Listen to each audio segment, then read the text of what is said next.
नमस्ते दोस्तों। आज मैं आपके सामने एक नया विषय लेकर के आया हूं। कोरोना वायरस अर्थात कोविड-19 की जो महामारी है उसके बारे में हम कुछ बात करेंगे। यह सच है कि सच छिपता नहीं है, लेकिन उससे भी बड़ा सच यह है कि हर सच सबको दिखता नहीं है। एक बुद्धिमान वह सब कुछ देखता है जो सबको दिखाई देता है, लेकिन वह उस सच को भी जान लेता है जिसको सब लोग नहीं जान पाते। दोस्तों, आज कोविड-19 की महामारी के बारे में भी मुझे ऐसा लग रहा है कि मेन स्ट्रीम मीडिया के माध्यम से पूरे विश्व भर में जो बातें लोगों के सामने रखी जाती है वह पूर्ण सत्य नहीं है, वह अर्ध सत्य है। आज भारत की हम बात करें तो हमने देखा है कि इस महामारी के घोषित होने के बाद जिस प्रकार से अव्यवस्था का माहौल पूरे देश में हो गया है, हॉस्पिटल में भी अव्यवस्था है, मजदूरों की हमने हालत देखी है, बेमौत मारे गए हैं, भूखे प्यासे, रहने की कोई व्यवस्था नहीं, हजारों किलोमीटर चल करके अपने घर के लिए निकले। कितने मजदूर एक्सीडेंट में मर गए, कितने लोग भूख के कारण मर गए, और अनेक प्रकार की बीमारियां उनमें हो जाएगी, वो तो आने वाला समय दिखाएगा। तो मैं ये कहना चाहता हूं कि ये महामारी जो घोषित की है वो वास्तव में कोविड-19 वायरस क्या इतना डेडली है? क्या ये इतना भयानक तेजी से फैलने वाला वायरस है? और क्या ये इतना भयानक वायरस है कि बहुत सारे लोग मर जाएंगे? क्योंकि जिस प्रकार का माहौल खड़ा कर दिया गया है, सबको घरों के अंदर बंद कर दिया है। आज 2 महीने होने वाले हैं, 2 महीने से ज्यादा समय हो गया है। तो ऐसी स्थिति में आज 68 दिन पूरे हो गए हैं। इस स्थिति में हमें यह सोचना पड़ेगा कि क्या सरकार हमसे कुछ छिपा तो नहीं रही, क्योंकि सारी चीजें विवादों के घेरे में है।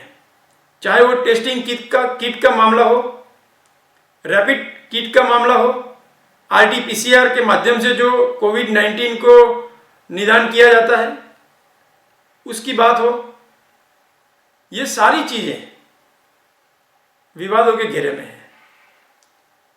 और तो और जो मृत्यु हो रही है वो कोविड-19 के कारण ही हो रही है कि नहीं हो रही है, ये भी एक विवादास्पद विषय बन गया है। तो जब हर जगह आपको कहीं ना कहीं गलत इंफॉर्मेशन पहुंचाई जाती है और हमें हमारी बुद्धि में ये बात पकड़ में आ जाती है कि कहीं ना कहीं कुछ गड़बड़ है, तो व्यक्ति को सोचना चाहिए कि सही क्या है और गलत क्या है। मैंने भी कुछ तथ्यों को जानने का प्रयास किया, तो मैं आपको सारे तथ्यों के बारे में बताऊंगा। जैसे टेस्ट किट क्या प्रामाणिक है, RT-PCR की मैं बात कर रहा हूं। दूसरी बात, क्या जो लोग मर रहे हैं वो सारे कोविड-19 से ही मर रहे हैं?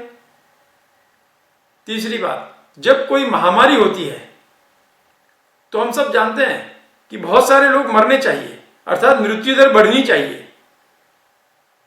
क्या ऐसी स्थिति है? तो आज के इस प्रथम वीडियो में मैं आपको ये जानकारी देना चाहता हूं कि वास्तव में कितने लोग मर रहे हैं। इसके लिए मैं जहां रहता हूं गांधीनगर गुजरात में, वहां पर हमारा एक स्मशान गृह है, उसे मुक्ति धाम कहते हैं। उस मुक्ति धाम की मैंने विजिट ली। वहां के संचालक श्री झिलुबा धांधल से मेरी बातचीत हुई, तो उन्होंने क्या कहा इस महामारी के बारे में, आइए उन्हीं के शब्दों में हम सुनते हैं। आज हमारे मध्य गांधीनगर मुक्तिधाम अर्थात स्मशान गृह के संचालक श्री झिलुबा धांधल उपस्थित है।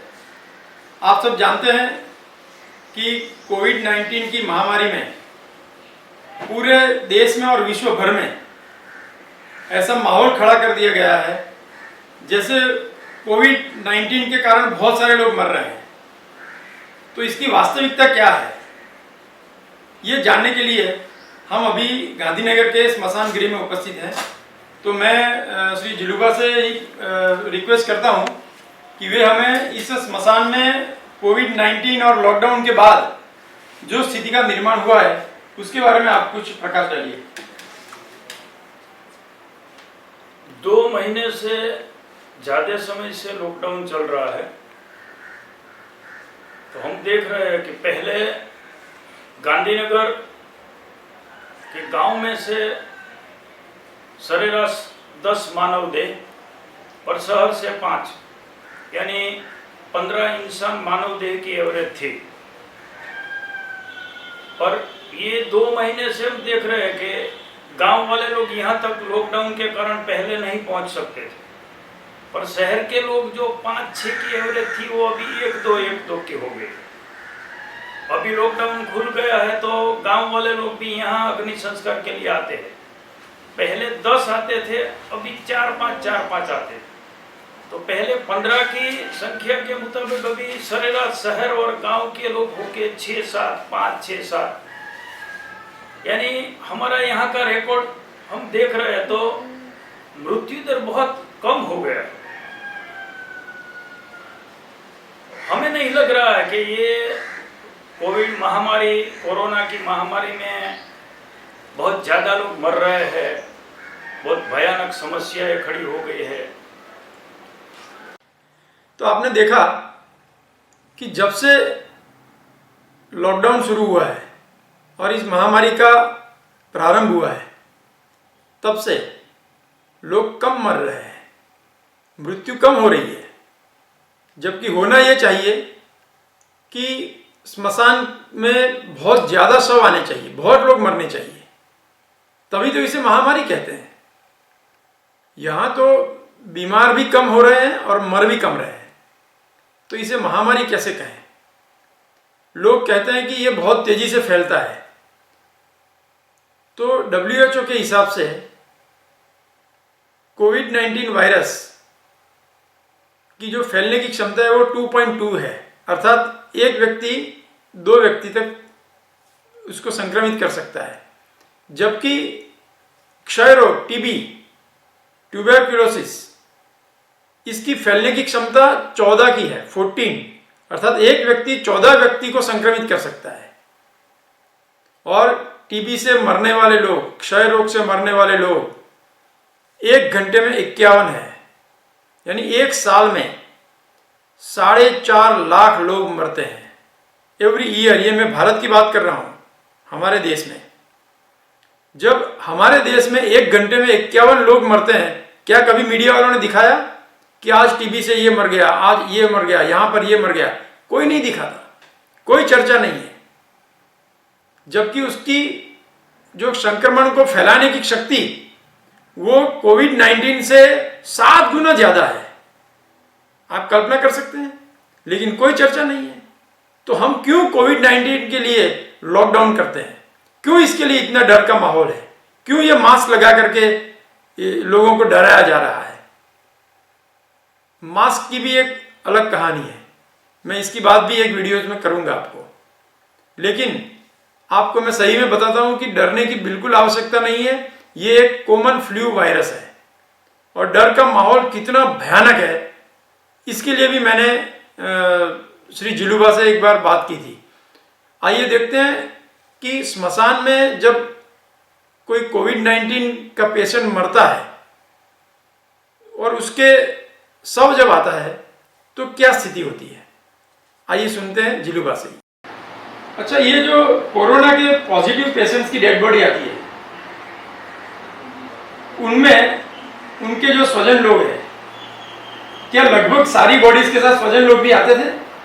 शुरुआत की 3 बॉडी में कोई भी इंसान कोई साथ नहीं आया था, यानी डेड बॉडी और केवल सरकारी जो सब वाहिनी, उसका ड्राइवर और उसके साथ एक ही इंसान। अच्छा, अभी हमने उनके लिए रजूआत की थी आरएमओ से, हमारी रजूआत सुनी थी और लास्ट ये 5 बॉडी के साथ वो लोग अब 2 इंसान देते हैं। तो अभी वो वहाँ से 2 इंसान देखा है, 2 हमारे यहाँ के हैं, 2 यहाँ के 4, और 1-2 लोग जो उनके स्वजन वाले भी तो आते होंगे ना। उसके बाद वो 3 बॉडी के बाद है तो 2-3-4 इंसान आते हैं, पर वो यहाँ हमारे ऑफिस पर ही रुक जाते हैं, कोई यानी यहाँ से फिर आगे नहीं जाते, कोई नहीं जाता। बीच में एक ऐसी माझी का कोरोना पॉजिटिव का अवसान हो गया था, शाम को आए थे, उनका फैमिली मेंबर्स दूसरे दिन सुबह में पॉजिटिव डेथ हो गया था। तो उनके साथ जो स्वजन आए थे तो थोड़ी हैवी बॉडी थी, हमारे इंसान ने बोला कि भाई हम 2 है, हैवी है तो उसको जरा सपोर्ट करो। तो उन्होंने बोल दिया कि हमें सिविल से डॉक्टर ने ना बोला है कि आपको नज़दीक भी नहीं जाने का। तो हमने बोला हमें डॉक्टर के साथ बात करो। तो हमने वहाँ आरएमओ के साथ बात की तो उन्होंने बोला नहीं, हम लोगों ऐसा बोलते नहीं हैं। तो मेरी हाजिरी में ही वहाँ से डॉक्टर ने बोला कि आप हाथ में ग्लोव्स पहनो और मास्क पहन लो, आप बिना संकोच उसको टच कर सकते हो। फिर भी वो इंसान नहीं माने, वो बोले हम उसके लिए नहीं आएंगे, आपको पैसा चाहिए तो हम दे सकते हैं, बाकी हम उसको टच नहीं करेंगे। इतना भय का माहौल। तो आपने देखा कि लोगों में कितना भय है, अपने स्वजन की डेड बॉडी को स्पर्श करने से लोग डरते हैं। इस काल्पनिक भय को फैलाने का काम ये मेन स्ट्रीम मीडिया ने किया है। मेरी आपसे विनती है कि आप कोविड-19 वायरस से बिल्कुल न डरें। सावधानी केवल उन लोगों को बरतनी है, उनको सावधान रहना है, उनको थोड़ा सतर्क रहना है जिनकी उम्र 12 महीने से कम है, अर्थात 1 साल से कम उम्र वाले बच्चे, उनकी माताएं, सगर्भा माताएं, और 5 साल से कम उम्र वाले बच्चे भी थोड़ा संभल कर रहें।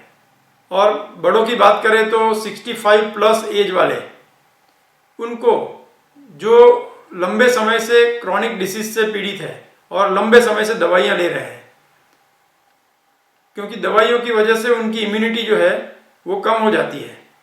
तो ईश्वर की तरफ से हमें जो रोग प्रतिरोधक शक्ति मिली हुई है, उसमें इतना दम है, उसमें इतनी सामर्थ्य है कि वो इस प्रकार के वायरस को अपने बॉडी में पनपने नहीं देगा। तो आपको इतना डरने की आवश्यकता नहीं है। सावधानी अवश्य रखें, लेकिन डरे नहीं। मास्क, ग्लोव्स, कुछ आवश्यकता नहीं है। ये सारी चीज़ें हमें लगातार स्ट्रेस को उत्पन्न करती है। मन में भय बना रहता है कि मैं मर जाऊंगा, मुझे संक्रमण हो जाएगा। मैंने आपको बताया पहले भी कि मास्क के बारे में मैं आपको और वीडियो में समझाऊंगा कि मास्क क्यों नहीं पहनना चाहिए और पहनते हैं तो किसको पहनना चाहिए। आज के लिए इतना ही। अगले वीडियो में और आगे कोरोना वायरस पर ही हम डिस्कस करेंगे। धन्यवाद।